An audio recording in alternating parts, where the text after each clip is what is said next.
ਅਗਲੀ ਖਬਰ ਵੱਲ ਚਲੀਏ। ਪ੍ਰੈਜ਼ੀਡੈਂਟ ਡੋਨਲਡ ਟਰੰਪ ਉਹਨਾਂ ਨੂੰ ਅਸੈਸੀਨੇਟ ਕਰਨ ਦੀ ਕੋਸ਼ਿਸ਼ ਕਰਨ ਵਾਲਾ ਕੋਲ ਥੋਮਸ ਐਲਨ, ਜੋ 31 ਸਾਲਾਂ ਦਾ ਹੈ, ਜਿਹਦੇ ਕੋਲ ਕਾਫੀ ਗਨਜ਼ ਵੀ ਮਿਲੀਆਂ ਸੀਗੀਆਂ, ਚਾਕੂ ਸੀਗੇ, ਤੇ ਇੱਕ ਸਿਕਿਉਰਿਟੀ ਦਾ ਜਿਹੜਾ ਚੈੱਕ ਪੁਆਇੰਟ ਆ ਉੱਥੋਂ ਭੱਜ ਕੇ ਹੁਣ ਜਿੱਥੇ ਜਿਹੜਾ ਡਿਨਰ ਚੱਲ ਰਿਹਾ ਸੀ ਉੱਥੇ ਐਂਟਰ ਹੋਣ ਦੀ ਕੋਸ਼ਿਸ਼ ਕੀਤੀ।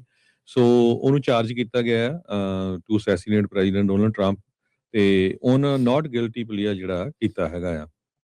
ਔਰੇਂਜ ਸ਼ਰਟ ਪਾਈ ਹੋਈ ਸੀ ਤੇ ਟਰਾਊਜ਼ਰਸ 31 ਸਾਲਾਂ ਦੇ ਨੇ, ਹੈਂਡਕਫ ਕੀਤਾ ਹੋਇਆ ਸੀ, ਸ਼ੈਕਲਡ ਸੀਗਾ। ਕੋਰਟ ਰੂਮ ਦੇ ਵਿੱਚ ਜਦੋਂ ਉਹਨੂੰ ਵਾਸ਼ਿੰਗਟਨ ਡੀਸੀ ਦੀ ਜਿਹੜੀ ਫੈਡਰਲ ਕੋਰਟ ਆ ਉੱਥੇ ਲਿਜਾਇਆ ਗਿਆ। ਸੋ ਉਹਦੇ ਜਿਹੜੇ ਹੈਂਡਕਫ ਸੀਗੇ, ਕਹਿੰਦੇ ਵੀ ਚੇਨ ਅਰਾਊਂਡ ਹਿਸ ਵੇਸਟ ਜਿਹੜੀ ਸੀ ਉਹਦੇ ਨਾਲ ਅਟੈਚ ਕੀਤੇ ਹੋਏ ਸੀਗੇ। ਐਲਨ ਦੇ ਸਬੰਧ ਦੇ ਵਿੱਚ ਜਿਹੜੇ ਫੈਡਰਲ ਪਬਲਿਕ ਡਿਫੈਂਡਰ ਤਜ਼ੀਰਾ ਐਬੇ ਆ, ਉਹਨਾਂ ਨੇ ਇਹ ਕਿਹਾ ਵੀ ਸਾਡਾ ਜਿਹੜਾ ਕਲਾਇੰਟ ਆ ਉਹ ਨਾਟ ਗਿਲਟੀ ਪਲੀਡਸ ਕਰਦਾ ਹੈਗਾ ਆ ਚਾਰੇ ਕਾਊਂਟ ਦੇ ਉੱਤੇ, ਜਿਹਦੇ ਵਿੱਚ ਟਰੰਪ ਉਹਨਾਂ ਦੀ ਅਸੈਸੀਨੇਸ਼ਨ ਵੀ ਹੈਗੀ ਆ, ਜੋ ਅਪ੍ਰੈਲ 25 ਨੂੰ ਵਾਸ਼ਿੰਗਟਨ ਹਿਲਟਨ ਹੋਟਲ ਦੇ ਵਿੱਚ ਵਾਪਰੀ ਸੀ।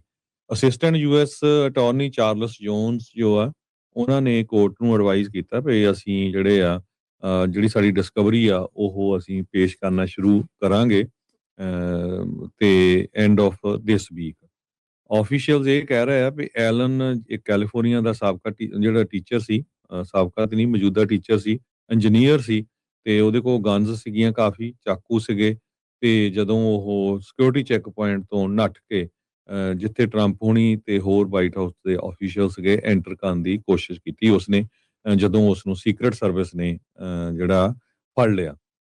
ਕ੍ਰਿਮੀਨਲ ਕੰਪਲੇਨ ਉਹਦੇ ਅਗੇਂਸਟ ਫਾਈਲ ਕੀਤੀ ਗਈ ਸੀ। ਟਰੰਪ ਤੇ ਹੋਰ ਜਿਹੜੇ ਟੌਪ ਦੇ ਮੈਂਬਰ ਸੀਗੇ ਕੈਬਨਿਟ ਦੇ ਤੇ ਕਾਂਗਰਸ ਦੇ, ਉਹਨਾਂ ਨੂੰ ਇਵੈਕੂਏਟ ਕੀਤਾ ਗਿਆ ਸੀ ਉੱਥੋਂ, ਜਿਸ ਟਾਈਮ ਦੇ ਉੱਤੇ ਜਿਹੜੀ ਘਟਨਾ ਵਾਪਰੀ ਸੀਗੀ।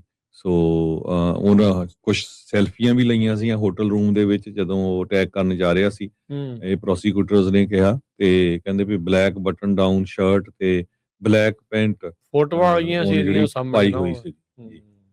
ਜੀ ਬਿਲਕੁਲ। ਹੁਣ ਤਾਂ ਕਹਿੰਦਾ ਵੀ ਮੈਂ ਦੋਸ਼ੀ ਨਹੀਂ ਆ, ਚਲੋ ਇਹ ਤਾਂ ਹੁਣ ਅਦਾਲਤ ਨਿਤਾਰਾ ਕਰੂਗੀ ਇਵੈਂਚੁਅਲੀ ਸਾਰੇ ਸਬੂਤਾਂ ਨੂੰ ਜਿਹੜਾ ਉਹ ਦੇਖਦੇ ਹੋਏ। ਪਰ ਰਾਸ਼ਟਰਪਤੀ ਨੂੰ ਮਾਰਨ ਦੀ ਸੋਚਣੀ ਤੇ ਉਸ ਨੂੰ ਉਸ ਪਾਸੇ ਜਿਹੜਾ ਉਹ ਲਾਉਣ ਵਾਲੀ ਗੱਲ ਆ, ਉਸ ਪਾਸੇ ਵੱਲ ਨੂੰ ਜਿਹੜਾ ਉਹ ਵਧਣਾ, ਇਹ ਇੱਕ ਬਹੁਤ ਵੱਡਾ ਜਿਹੜਾ ਇਹਨੇ ਕਾਂਡ ਜਿਹੜਾ ਕੀਤਾ ਹੈ। ਸੋ ਐਲਨ ਦੀ ਲੀਗਲ ਟੀਮ ਜਿਹੜੀ ਉਹ ਕਹਿ ਰਹੀ ਆ ਵੀ ਜਿਹੜਾ ਯੂਐਸ ਦੀ ਅਟਰਨੀ ਆ ਪੀਰੋ, ਉਹਦੀ ਦੋਸਤੀ ਬੜੀ ਆ ਟਰੰਪ ਹੋਣਾ ਦੇ ਨਾਲ, ਤੇ ਉਹ ਆਪ ਉੱਥੇ ਗਾਲਾ ਦੇ ਵਿੱਚ ਵੀ ਜਿਹੜੀ ਉਹ ਸੀਗੀ। ਸੋ ਸ਼ਾਇਦ ਇਹ ਟਰਾਈ ਕਰ ਰਹੇ ਆ ਵੀ ਪ੍ਰੋਸੀਕਿਊਟਰਸ ਨੂੰ ਰਿਕਿਊਜ਼ ਇਸ ਕੇਸ ਦੇ ਵਿੱਚੋਂ ਜਿਹੜਾ ਉਹ ਕਰਵਾਇਆ ਜਿਹੜਾ ਉਹ ਜਾ ਸਕੇ।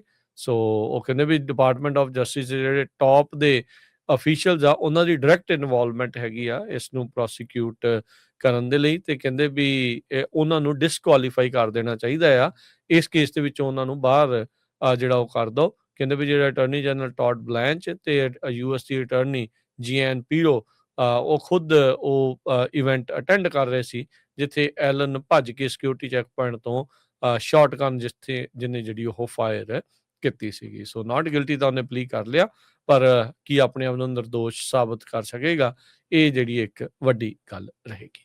ਹਰਜੋਤ ਸਿੰਘ ਜੀ, ਇੱਕ ਬ੍ਰੇਕ ਲਵਾਂਗੇ, ਬ੍ਰੇਕ ਤੋਂ ਬਾਅਦ ਦੇ ਵਿੱਚ ਐਰੀਜ਼ੋਨਾ ਦੀ ਜਿਹੜੀ ਉਹ ਆਪਾਂ ਖਬਰ ਕਰਦੇ ਹਾਂ, ਸਨੈਪ ਦੇ ਪ੍ਰੋਗਰਾਮ ਦੇ ਵਿੱਚ ਆਈ ਤਬਦੀਲੀ ਦੇ ਨਾਲ ਉੱਥੇ ਕੀ ਇਸ ਟਾਈਮ